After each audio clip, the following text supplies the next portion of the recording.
Buenos días, gracias a todos los que nos acompañan el día de hoy.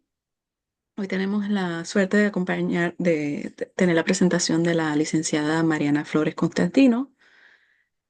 Voy a proceder a presentarla. La licenciada Mariana Flores Constantino es licenciada en Psicología, mención honorífica por la Facultad de Psicología de la Universidad Nacional Autónoma de México. Fue de primer lugar a nivel nacional en su tesis de licenciatura en Psicología del 2020, menopausia y calidad de vida en población general mexicana y pacientes con cáncer, una mirada de género. Es autora y coautora de diversos artículos científicos en psico-oncología y psicología de la salud. Es actual doctorante en psicología de la salud de la Universidad Nacional Autónoma de México con residencia en el Instituto Nacional de Cancerología de México, en donde desarrolla líneas de investigación sobre intervención psicológica para personas con cáncer en la unidad de intensiva, feminismo y perspectiva de género y su relación con salud mental en personas de cáncer. Le agradecemos muchísimo a la licenciada Mariana Flores por participar, por darnos su ponencia el día de hoy. Ya veo que está compartiendo la presentación y se ve muy bien. También les recuerdo a la audiencia que pueden ir posteando sus preguntas en el chat a medida que la licenciada Flores vaya presentando y que también voy a estar compartiendo a través del chat el enlace para completar la corta evaluación para aquellos que estén interesados en su constancia o certificado. Y finalmente, al final de la presentación de la licenciada Flores, estaremos tomando preguntas primariamente del chat eh, y clausuraremos con la presentación. Muchísimas gracias a todos los que están reuniendo con nosotros para la presentación del seminario FIPOL del mes de noviembre del 2024. Adelante. Muchas gracias, doctora Rosario, por la presentación. Gracias a todas y a todos y a todos por estar el día de hoy en esta presentación. Les agradezco mucho su tiempo y su asistencia. El día de hoy, pues justo les voy a compartir el trabajo que he estado desarrollando, parte del trabajo que he estado desarrollando en mi doctorado, que justo implica el reconocimiento de todo lo que viven las personas que tienen cáncer, pero que además tuvieron que haber sido ingresadas en la unidad de cuidados intensivos. Entonces, pues bueno, el título de la conferencia es Aspectos psico-oncológicos de personas con cáncer que egresaron de cuidados intensivos. Entonces, en primer lugar, considerar que tenemos la noción, el conocimiento de lo que implica una unidad de cuidados intensivos o como su nombre general o como comúnmente lo conocemos es terapia intensiva. Esta es un área médica en la que se atienden a pacientes con problemas de salud potencialmente mortales, quienes requieren un monitoreo y un tratamiento continuo. ¿Qué quiere decir? Básicamente que su vida está en peligro y necesitan el equipo de salud hacer uso de diferentes métodos, estrategias y tratamientos que permitan preservar la vida del o de la paciente. En el caso del cáncer, el ingreso de una persona puede ser por efectos mismos del tratamiento oncológico, es decir, efectos secundarios que hayan sido muy tóxicos, o por la enfermedad en sí que esté en un estado que ya esté afectando al paciente al grado de estar poniendo en su vida que requiera de esta atención. Entonces, aquí les comparto algunas imágenes de algunos de los principales procedimientos, tratamientos que se utilizan dentro de esta unidad, tal como la nutrición enteral, que es cuando alimentan a una persona por medio de una sonda en la nariz o una sonda por el estómago, la ventilación mecánica, cuando les ponen catéteres, usan drenajes, las sondas Foley y en algunas ocasiones cuando ya es una situación muy adversa, les colocan una traqueostomía cuando ya egresan de la UCI. Entonces, todo esto evidentemente es con el objetivo de que la persona siga viva con una calidad de vida estable que le permita continuar con su tratamiento. Sin embargo, no es tan sencillo como suena, no es tan positivo nada más como podría parecer. Hay un impacto psicológico negativo posterior al ingreso de cuidados intensivos y este puede ser muy grave. La literatura reporta que más de la mitad de los y las pacientes que estuvieron en cuidados intensivos sufrieron síntomas de un trastorno psicológico después de que egresaron de esta unidad. De hecho, varios autores y autoras señalan que el haber vivido la experiencia de estar en una UCI se puede asemejar a un trauma como lo es haber vivido algún desastre natural o algún asalto o alguna situación muy traumática. Entonces, a ese grado se considera que es el vivir la experiencia de la UCI, aunado a lo que ya implica el estar atravesando el proceso de una enfermedad como lo es el cáncer. Entonces, son muy comunes los niveles extremos de malestar psicológico en este grupo de personas después de que egresaron. Por tanto, hay una alta probabilidad de que en caso de que no se detecte, desarrollen trastorno de estrés postraumático, así como síntomas de ansiedad y de depresión. Entonces, teniendo este panorama, me di a la tarea de hacer una breve revisión de la literatura para identificar qué es lo que se reporta realmente en factores psicosociales en ese grupo de personas. Y lo que encontré es que en pacientes o en personas que ingresaron en cuidados intensivos por diversas razones, no solo por cáncer, presentan de un 28 a un 34% de síntomas de ansiedad, de depresión de un 24 a un 33%. Hay afectaciones significativas en su calidad de vida de forma negativa en un 66% y presentan al menos de 13 a 19% síntomas de estrés postraumático. ¿Cuáles son algunos de los factores que pueden incrementar el riesgo de que presenten estos síntomas? En la parte clínica, en primer lugar, que hayan recibido ventilación mecánica durante su estancia. No todas las personas que entran en esta unidad reciben la ventilación. Que hayan además tenido la nutrición enteral, es decir, que les estén alimentando por una sonda, que hayan estado más de 7 días, que hayan ingresado más de una ocasión a terapia intensiva, que tengan una o más enfermedades, es decir, comorbilidad, y que haya habido un diagnóstico psicológico previo a su estancia en la UCI. En el aspecto social, uno de los factores que aumentan el riesgo de que presenten estos síntomas es que sean personas jóvenes, porque en realidad están en la etapa de su vida en donde es una etapa altamente productiva. Al vivir el cáncer y al vivir además la UCI, esto se interrumpe por completo. Y también el hecho de que sean mujeres, pero hago hincapié, no es el hecho de que sean mujeres per se, sino toda la connotación de lo que implica ser mujer que genera un riesgo para que presenten este tipo de síntomas. Sin embargo, toda esta literatura y estos resultados no son específicos de población oncológica y más aún no son específicos de población latina. Todos estos resultados son de países anglosajones en donde el contexto, las necesidades, los recursos incluso son completamente distintos a lo que vivimos aquí y a lo que se vive particularmente en el INCAN, que es en cancerología aquí en México. Entonces, justamente en el INCAN estoy desarrollando una investigación que va de identificar cuál es el malestar psicológico que tienen estas personas que egresaron de cuidados intensivos. Hasta el momento he podido compartir esta evaluación con 75 personas que estuvieron en la UCI. A todas y a cada una de ellas les pude evaluar cuando egresaron de la UCI y además todas estaban en hospitalización aún. No, cuando una persona sale de la UCI, no salen directamente a su casa, sino que tienen que subir a piso todavía. Entonces, es en ese momento cuando yo he tenido la oportunidad de platicar con ellos y ellas. Entonces, este es el perfil general de las personas que ingresan en esta unidad.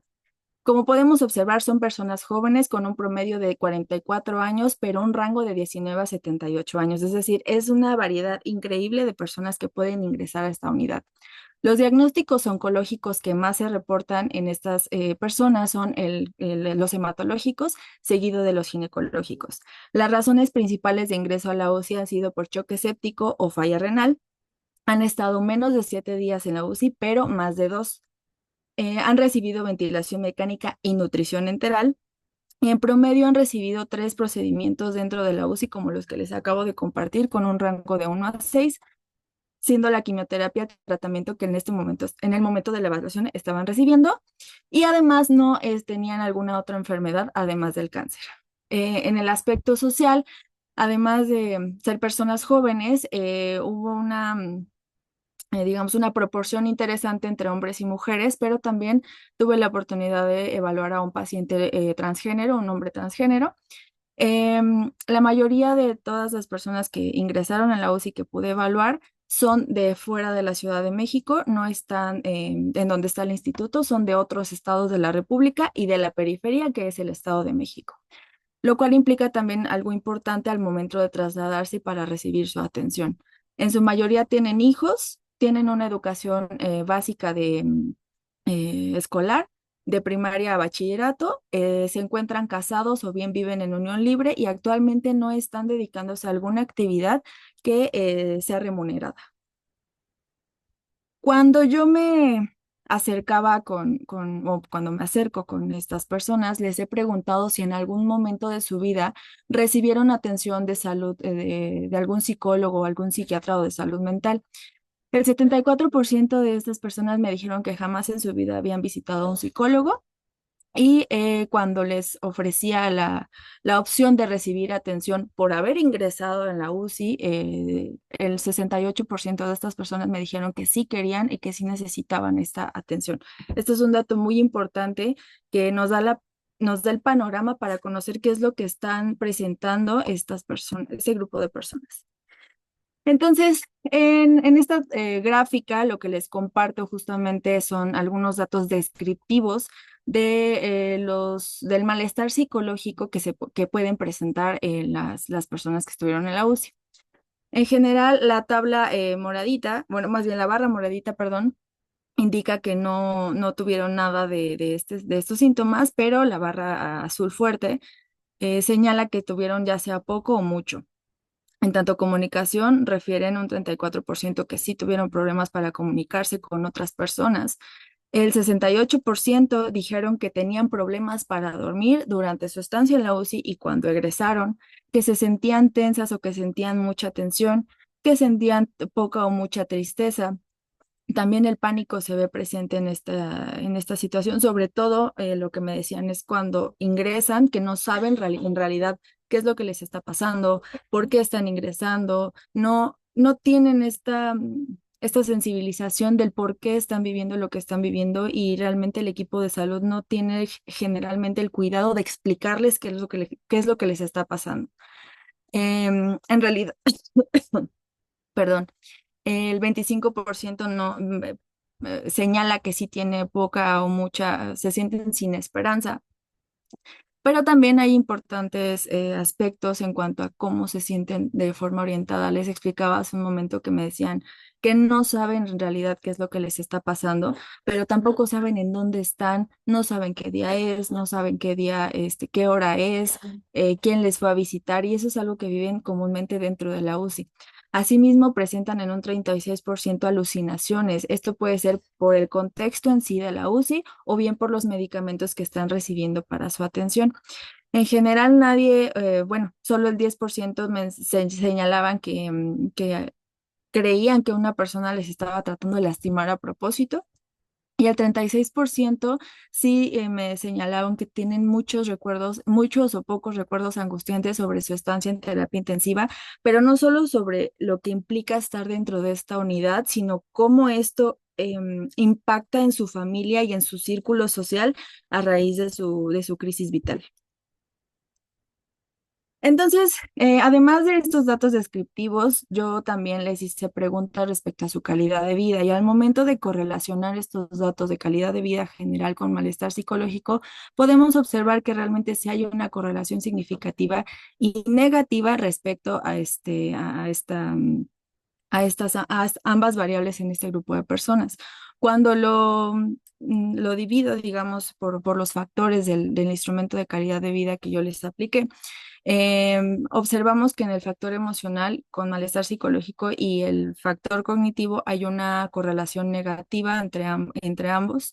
Hay una correlación positiva con fatiga, con náusea y vómito, con disnea, que es dificultad para respirar, y con problemas para dormir. Por otro lado, este es un análisis muy sencillo para justamente poder observar qué es lo que la literatura menciona, que sí, en realidad la ventilación mecánica es un problema importante dentro de los aspectos que puedan presentar cuando egresan de la UCI. Entonces, con este breve análisis les puedo compartir que en efecto hay una diferencia significativa entre quienes recibieron ventilación mecánica y quienes no para presentar malestar psicológico posterior a su estancia. Pero además de compartirles datos, digamos, duros o numéricos sobre lo que implica lo que presentan estas personas, también me parece súper importante que podemos darle voz a lo que están transmitiendo respecto de lo que viven y cómo lo perciben.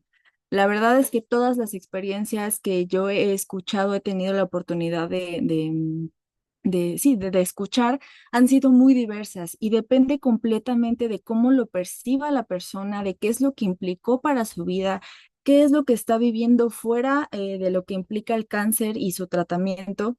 Y me parece súper importante que se los pueda también transmitir. Eh,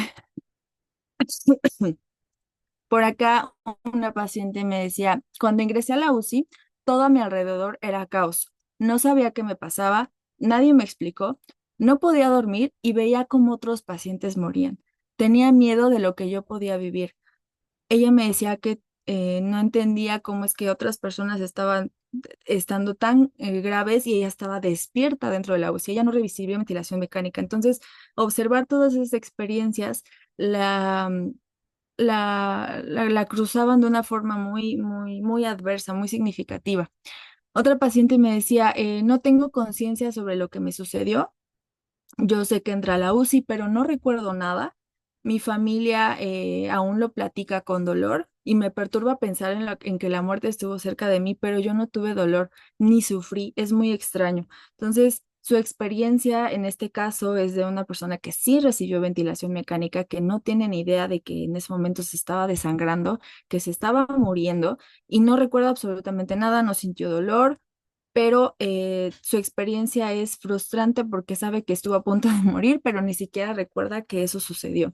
Y además le duele el hecho de ver que su familia estaba sufriendo y aún hoy actualmente lo continúan compartiendo con ese dolor cuando a esta persona no le hace ningún sentido. Otra persona también me decía, mientras yo estaba en la UCI, mi familia sufría fuera por el frío y enfermaron de influenza. Fue mi culpa, yo los enfermé.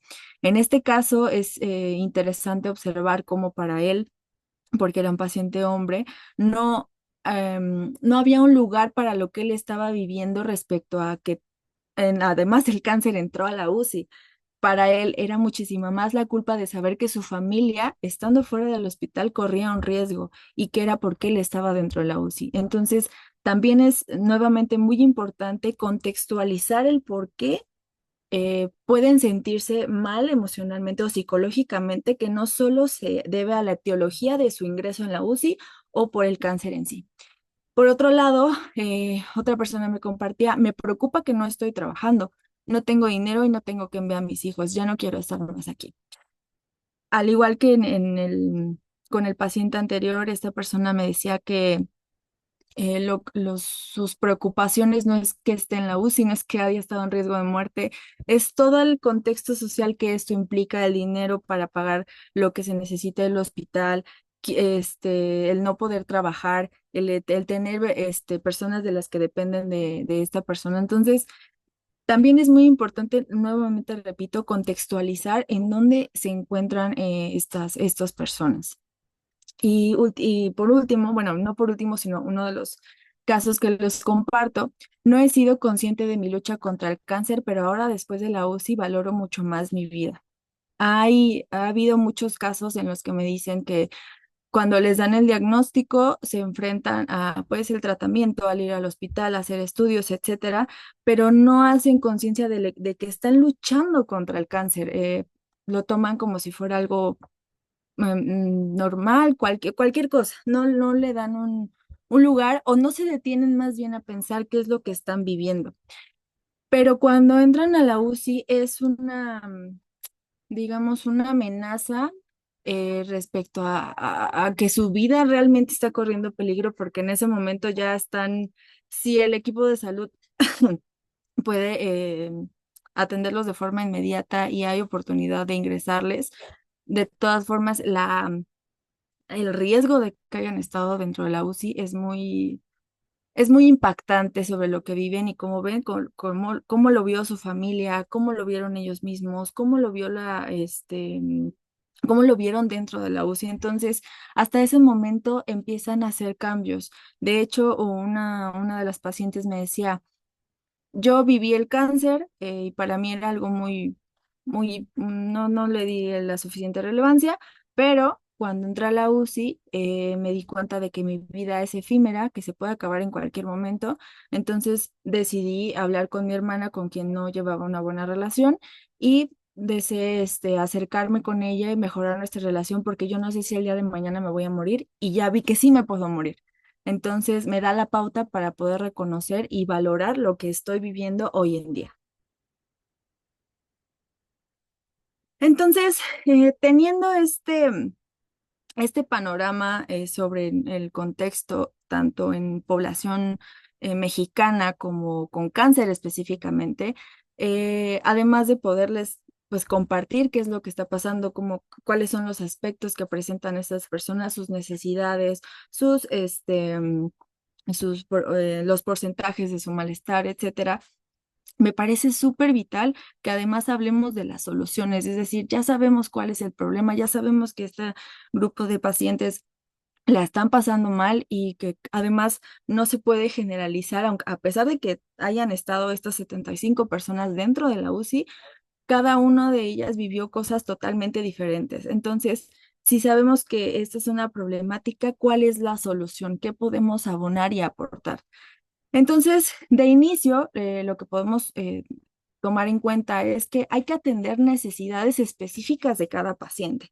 No podemos solo abordar de forma general y hacer una aplicación de instrumentos muy breve sin tomar en cuenta qué es lo que está viviendo la persona. Entonces, tiene que ser específico de cada uno y cada una de ellas. Otro aspecto importante es que haya una evaluación para detección oportuna. ¿Por qué? Em, de acuerdo con la literatura y con lo que yo he estado observando de lo que he estado estudiando hasta este momento, es muy importante que se detecte que hay un malestar psicológico real en el momento, porque eso puede dar pauta para, en caso de que no se atienda, puede generar estrés postraumático y desarrollar un trastorno. Entonces, sí es muy importante que cuando salgan de la UCI hay que mantener este seguimiento y evaluación constante para saber cómo se están sintiendo. Entonces, no dejarlo como al aire de ya salí, ya lo evalué, está bien, hay que dar un seguimiento oportuno. Asimismo, hay que trabajar de forma integral. Psicología, nutrición, rehabilitación, medicina, por supuesto, enfermería, porque todo el equipo de salud tiene un lugar dentro de lo que están viviendo todas estas personas. Sobre todo, me impacta y personalmente me mueve muchísimo el hecho de que no tengan la claridad de lo que les está pasando porque el equipo de salud no se los comparte. Me decían, es que enfermería llega y me mueve todo, me coloca el catéter, me cambia el medicamento, pero no habla conmigo, no me dice absolutamente nada. El médico llega, habla con mi familia, pero a mí no me dicen nada. Entonces es muy importante que además de poderles atender para salvar su vida, se pueda generar esta empatía y sensibilización hacia lo que están viviendo y poderles transmitir en palabras sencillas qué es lo que están viviendo y qué es lo que están haciendo para salvarles la vida. Y pues por supuesto trabajar como entre todas las áreas para poder atender todas estas necesidades que cubran todo lo que están viviendo, tanto por su ingreso como a su egreso. Y por supuesto, que reciban intervención psicológica. A veces hablamos de intervención psicológica únicamente para reducir síntomas de algo que se esté presentando, pero también podemos empezar a hablar de intervención psicológica de forma preventiva. No necesitamos llegar a un grado muy alto de adversidad psicosocial o psicológica para poder intervenir. La prevención es clave en cualquier aspecto, no solo en la salud física, sino también en la salud mental. Entonces, justo a raíz del trabajo que estoy haciendo en mi doctorado, lo que estoy haciendo también es desarrollar una intervención para poder atender a este grupo de personas. Además de la revisión que yo les compartí, también hice una segunda revisión con el objetivo de identificar qué tipo, o sea, qué tipo de intervenciones o qué tipo de atención se les da a este grupo de personas. Lo que yo pude analizar o evaluar es que la terapia que más se utiliza para atenderles es la TCC, pero en realidad no hay un consenso em, sobre lo que se tiene que hacer. Perdón, hablaban de diadas, hablaban de intervención en línea, hablaban de intervención en este, para abordar aspectos positivos, hablaban de intervenciones muy diversas. Entonces, con todo esto, tomé la poca literatura que existe al respecto y diseñé una intervención de 5 a 10 sesiones para este grupo de pacientes. Y las variables de atención que estoy integrando dentro de esta intervención es malestar psicológico, crecimiento postraumático y calidad de vida. El crecimiento postraumático es una variable relativamente nueva, es más bien que ya se le ha dado un nombre a lo que significa esta vivencia y es cuando logramos experimentar aspectos positivos de algún trauma de alguna vivencia que hayamos considerado como traumática. Y en este caso, la UCI es un evento bastante adverso que se puede considerar como traumático y que puede dar pie al crecimiento postraumático. Entonces, la intención de abordarla dentro de la intervención es que a veces, justamente, como les decía, solo hablamos como de reducir síntomas, solo hablamos de aspectos negativos, solo hablamos de abordar desde un punto de minimizar el problema, digamos, ¿no? Erradicarlo, pero no hablamos de prevención. Y a veces he tenido la oportunidad de que cuando hablamos de esta variable en la intervención, como que algo les hace clic. Es decir, pues ahora me doy cuenta que mis relaciones han mejorado, veo la vida de forma distinta, la valoro, me siento agradecido, agradecida, tengo una conexión espiritual o en mi religión mucho más grande que antes y a veces son cosas que les pasan, pero que no hacen conscientes.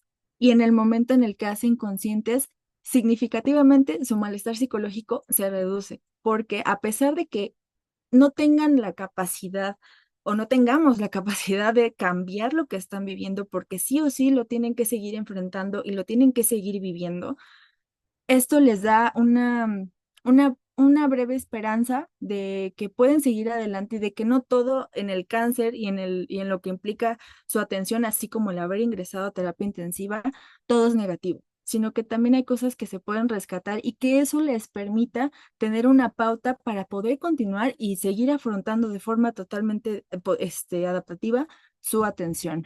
Entonces, ese es el objetivo de la intervención que yo ahorita estoy ya aplicando, estoy diseñando. Y como les decía, es de 5 a 10 sesiones, dependiendo obviamente de las necesidades de cada paciente. No cierro o no he cerrado el hecho de que la terapia tenga que ser sí o sí de 6 o 5 sesiones, porque cada paciente, cada persona tiene necesidades diferentes. Y siempre una terapia psicológica tiene que adaptarse al paciente, no el paciente a la terapia. Entonces eso me parece muy vital y de ahí que sea esta flexibilidad, pero también no puedo o no podemos desarrollar intervenciones extensas porque hay que contextualizarlas a que se van a llevar a cabo dentro de un instituto nacional en el gobierno de México. Entonces, eso implica que no siempre puedan trasladarse, no siempre puedan estar cada semana en una sesión psicológica porque es muy difícil. Como les compartía, la mayoría de estas personas viven fuera de la Ciudad de México y eso implica que cuando vienen a a la ciudad es traslado de más de 2 horas, es dinero, es tiempo, son muchísimos factores que se ven implicados y por ende no podemos hablar de una intervención extensa, pero sí, aunque sean 5 o si sean las 10 sesiones, que les sean significativas y les puedan beneficiar en su transición sobre el afrontamiento a la enfermedad.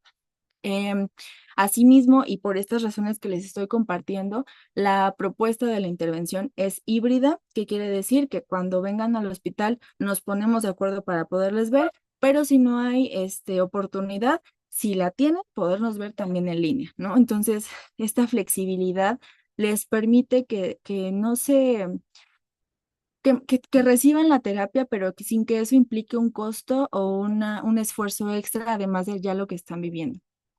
Y la intervención, pues, cuenta con diferentes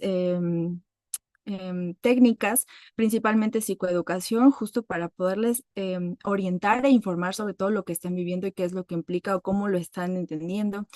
Estrategias de relajación y o respiración que pueden aplicar en cualquier momento y que les son muy funcionales, sobre todo al momento de enfrentarse de nuevo al estar en el hospital, al hacerse estudios, etcétera. Reestructuración cognitiva, que justo es la principal para el crecimiento postraumático, mediante dos técnicas de ventajas y desventajas, y la técnica de alto para detener y modificar los pensamientos. Y por último, pues es el mantenimiento.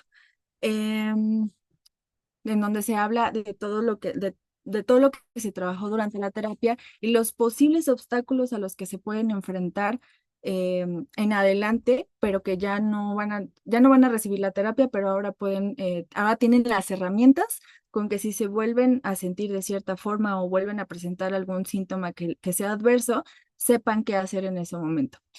Y es por ello también que la intervención la manualicé.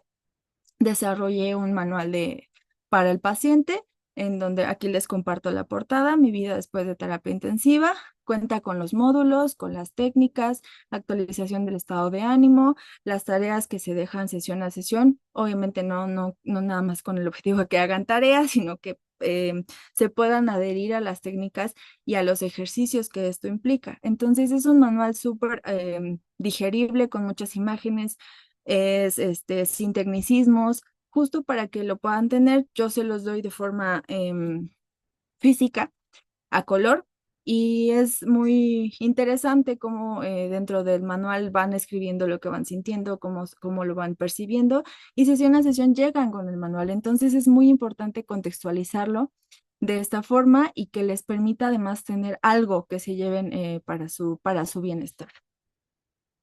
Y pues, como conclusiones, es importante contemplar que la UCI y la ventilación mecánica sí aumentan las probabilidades de presentar malestar psicológico, pero no es nada más per se. Hay que justo contextualizarlo, ¿no? Y precisamente ese es el otro punto. Las consecuencias en salud mental posterior a una UCI de una persona con cáncer dependen en gran medida de su contexto económico, social y cultural, aunado a la percepción que tuvieron de su paso por la UCI.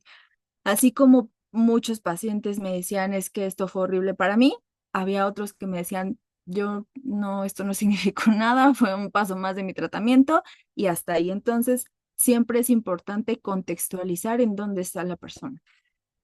El cáncer y la UCI son eventos que determinan en gran medida el nuevo valor que ahora dan a su vida e influyen en las decisiones que toman en adelante. Em, es una pauta para poder agradecer lo que están viviendo y el camino que ahora le quieren dar a su vida.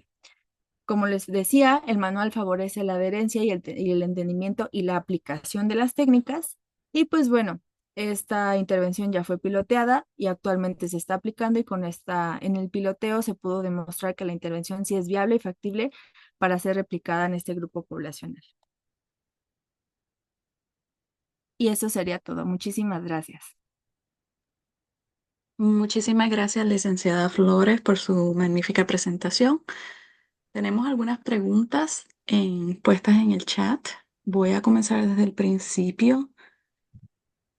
Eh,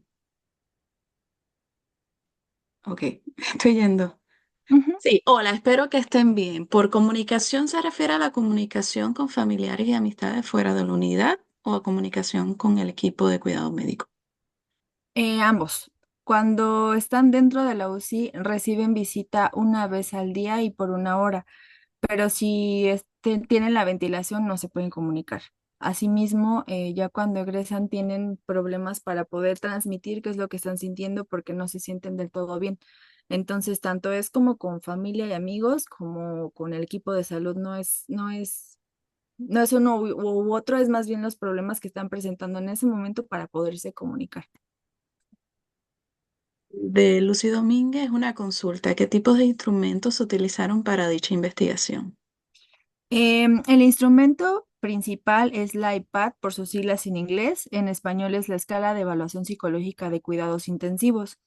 Esta escala justo es la que estoy validando ya por publicar para utilizarla como herramienta clínica que se puede utilizar de forma rutinaria en este contexto. Y el otro instrumento que les apliqué fue el EORT QLQC30, que está validado para población con cáncer en México.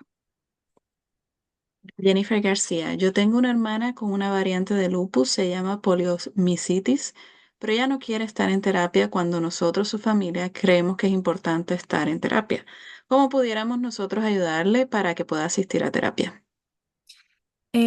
Justo creo que es súper importante poderles compartir qué es lo que implica y mantener el contacto con el equipo de salud y con ella. Si requiere estar en terapia intensiva, hay que valorar si esto implica una ventilación mecánica, porque si es así, pues no podrá comunicarse, no podrá estar en contacto con otras personas. Pero también a veces existe este estigma, sobre todo con lo que pasó con el COVID, que la ventilación mecánica es para morirse, ya es como la fase final, ya no hay de otra, ¿no? Y fue algo que creció justo ahorita con la pandemia, pero no es así. De hecho, una paciente me decía, es que yo recibí ventilación mecánica y hoy estoy aquí y me doy cuenta que no es lo que me hacían creer, que eso fue para salvar mi vida, no para matarme. Entonces, hoy estoy aquí. Y justo creo que deviene de la información con la que contemos y lo que creamos al respecto de una situación. Si contamos con la información y la orientación verídica y necesaria, es más sencillo que una persona comprenda y pueda tomar decisiones informadas sobre su atención en salud. Que el estar en terapia intensiva sí es adverso, pero nadie está en terapia intensiva para morirse, con el objetivo de morirse, es con el objetivo de salvarse. Buen día de Diana Jacqueline Asunción. ¿Se podría adquirir el manual? Sí, de hecho, el manual ya lo estoy por publicar para que pueda ser de acceso para todos, entonces prometo que cuando esté ya publicado se los voy a compartir. Lo podemos entonces compartir también el enlace a través de nuestra página. De Lucy Domínguez, ¿te tocó perder pacientes en este proceso? Sí, sí, y no les voy a negar que fue algo muy doloroso. De hecho, me llegó a pasar que yo estaba hoy con algún paciente y después cuando necesitaba revisar algo de su expediente o cualquier cosa, me daba cuenta que al segundo o al tercer día había fallecido. Entonces, sí es algo difícil y no lo voy a negar. Sí sucedió y sucedió en más de una ocasión. Pacientes que yo recuerdo incluso con cariño, pero es algo que hay que trabajar. No podría decir una palabra exacta, pero sí es algo que sucede. Como les decía, a veces en la UCI, además del cáncer, que hay que contextualizarlo, ¿no? A la UCI se puede entrar por trauma, por alguna otra enfermedad, por muchas razones, pero cuando es por cáncer es todavía más adversa su percepción. Entonces, hay que trabajar justo con ello y que también algo que incluso con la doctora Rosario hemos podido abordar es el sentido que tiene la vida, no solo al momento de morir, sino que toda la vida tiene un sentido. Entonces, es algo difícil, pero sí, lamentablemente, sí me ha pasado. Del doctor Carlos Silva, ¿cómo se interactuó con los médicos intensivistas? Y yo voy a añadir una pregunta, ¿y cómo se podría incorporar a los médicos intensivistas también más adelante? Eh, Ya ha sido un tema muy complicado, no lo niego. De hecho, yo no he tenido como tal un contacto directo con los médicos en terapia intensiva porque yo no he estado trabajando dentro de la UCI. Ha sido cuando egresan que yo voy a piso y ahí es cuando les veo. Entonces, mi contacto ha sido más bien con el equipo de enfermería. Pero ahorita justo estamos teniendo la oportunidad de colaborar con el jefe de la UCI, del INCAN, quien sí está muy sensibilizado ante la necesidad que tienen todas las personas a nivel psicológico. Entonces, eso da la pauta para poder trabajar en pro de los pacientes. ¿Qué es lo que justo se necesita? La sensibilización del equipo de salud sobre la salud mental de los pacientes que están, con los que están trabajando. Comentarios sobre qué valioso su trabajo, excelente trabajo, Muchas eh, gracias. maravillosa presentación. Ah, una pregunta de Silvia García. ¿Se interactuó con los familiares? Sí, sí se interactuó con los familiares. De hecho, lo que comúnmente suele suceder es que cuando subo a verles, llegan, pues está ahí su paciente, su familiar, ¿no? A diferencia que si en la UCI que no están, en piso sí pueden estar todo el tiempo con ellos y ellas. Entonces, a veces justo me decían, no, pues es que le pasó esto, o yo les decía, oiga, ¿sabe por qué ingresó a la UCI? ¿Sabe qué le pasó? Y el paciente o la paciente así como de no tengo idea. Y su familiar, no, pues es que acuérdate que entraste porque te desangraste, acuérdate que esto, no, mire, es que se siente así. Entonces sí hubo esta interacción. De hecho, también el objetivo es poder trabajar con los familiares porque también, como les compartí, pues su percepción es difícil. Eh, no es totalmente diferente de lo que está viviendo el paciente a lo que está viviendo el familiar. Entonces, sí es importante poder abordar este trabajo también con ellos y sí he tenido contacto con los familiares. De hecho, a veces cuando es la terapia, llegan en pareja, digamos, con su familiar, pero pues obviamente yo solo trabajo con el paciente, aunque sí es muy importante poderles integrar. Muchas gracias por la información de parte de la licenciada Fernanda Montaña. Buenas tardes a todos. Felicitaciones, Mariana, por la excelente presentación y el trabajo realizado. La visibilización de la atención integral en la unidad de cuidado intensivo es muy importante, un movimiento que están realizando también en Europa y Fundación Humanizando la Salud y el movimiento de de la unidad de cuidado intensivo humanizada. Te consulto si trabajan con el personal de enfermería. Un afectuoso trabajo, un afectuoso abrazo desde Argentina. Muchas gracias. Y sí, de hecho, mi trabajo principal ha sido con enfermería. O sea, de hecho, una de las enfermeras que está en la UCI, ella, siempre que hay un paciente que acaba de egresar, me dice, oye, Mariana, ¿sabes que hay un paciente? Y me dice, ah, muchas gracias. Y entonces estamos colaborando y también con otra enfermera que también está en el departamento de la jefatura, perdón, de enfermería, con quien también ella es especialista en esta unidad y hemos estado colaborando en distintos trabajos, lo cual sí, sí, ha sido un contacto más cercano incluso con enfermería que con medicina. Muy bien. Y gracias por otorgarnos tus conocimientos en esta área. Licenciada Flores, yo tengo dos preguntas. Ujú.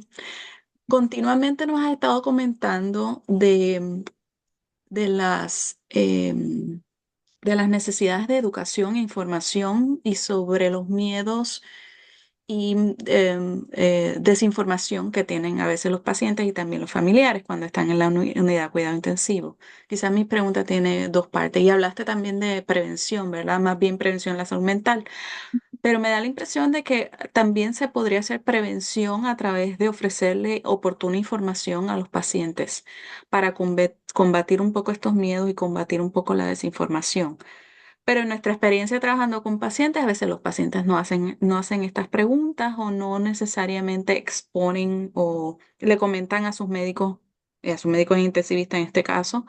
Puede ser que no le estén comentando sus miedos, sus temores, sus creencias sobre lo que puede estar pasando. Quizás mi pregunta, ¿hay algún tipo de instrumento que pueda medir miedos, literacia, desinformación en el contexto de la UCI? E intervenciones para atender estas faltas de información o desinformación para pacientes y sus familiares. No lo había pensado, pero tiene mucha razón. Sí es totalmente cierto que a veces, incluso no solo en el contexto de la UCI, ¿no? Sino que hay miedos o incógnitas que tienen en los pacientes y no las transmiten justo porque no saben ni cómo preguntar ni nada, ¿no? Entonces, no sabría decirle si existe algún instrumento para medirlo, sería cuestión de investigar.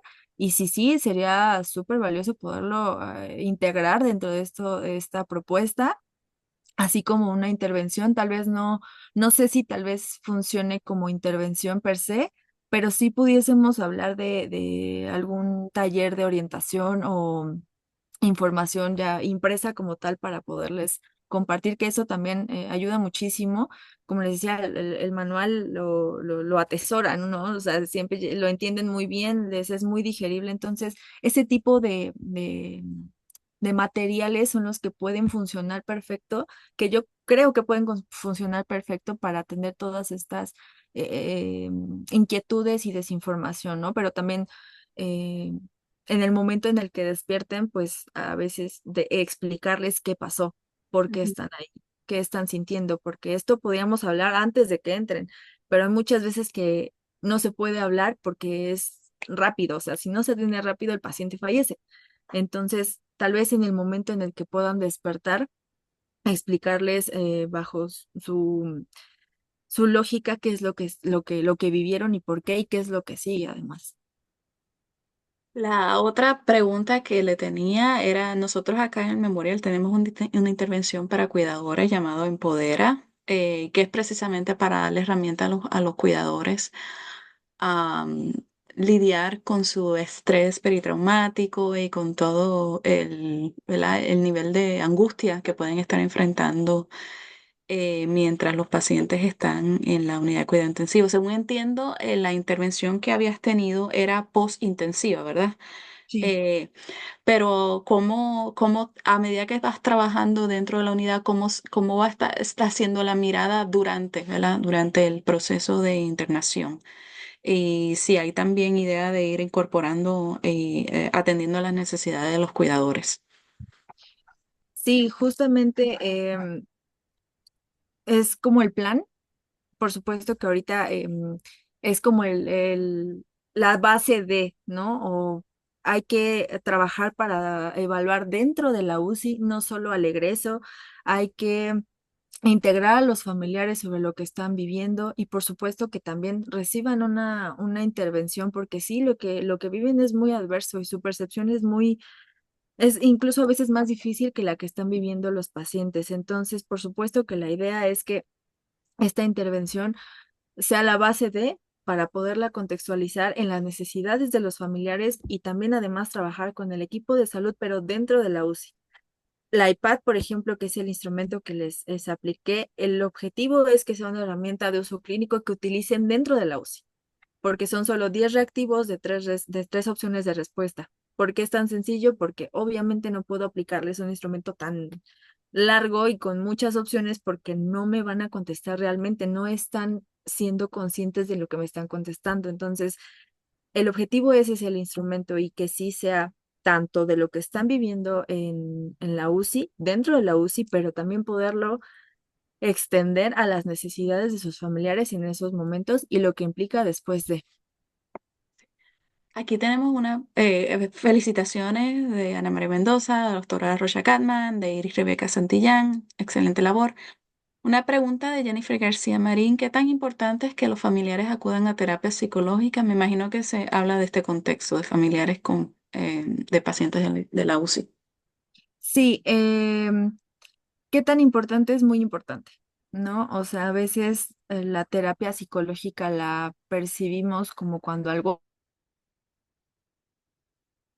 ya está mal, que no podemos más, pero no necesitamos llegar a un punto extremo de malestar para poder recibir apoyo psicológico. Entonces, tal vez pueda que no se esté percibiendo mucha adversidad, o puede que sí, pero la terapia siempre va a ser una herramienta vital para todos y para todas. Entonces, beneficia el cómo puedan afrontar, cómo puedan vivir, cómo puedan percibir lo que está viviendo su paciente y que además les permita tener esta, pues sí, fortaleza sobre lo que necesitan tanto sus familiares como, tanto el paciente como sus familiares. Entonces sí es muy importante, la verdad, tanto en realidad para toda la población, pero en este contexto sí es muy importante que pacientes acudan a terapia psicológica.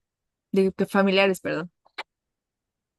Muchísimas gracias, licenciada Flores. Ya no veo más ninguna otra pregunta en nuestro chat. Estoy compartiendo por última vez el enlace hacia la evaluación corta para aquellos que están interesados en su constancia. Le agradecemos mucho su excelente presentación, licenciada Flores. Y con más, damos conclusión al seminario FIPOL del día de hoy, de noviembre del 2024. Y vamos a estar entonces compartiendo nuestros próximos seminarios para el próximo año, así que estén pendientes de su correo electrónico, de nuestra página web y de las redes sociales para obtener más información sobre los próximos eventos. Muchísimas gracias y damos conclusión al seminario por hoy. Muchas gracias.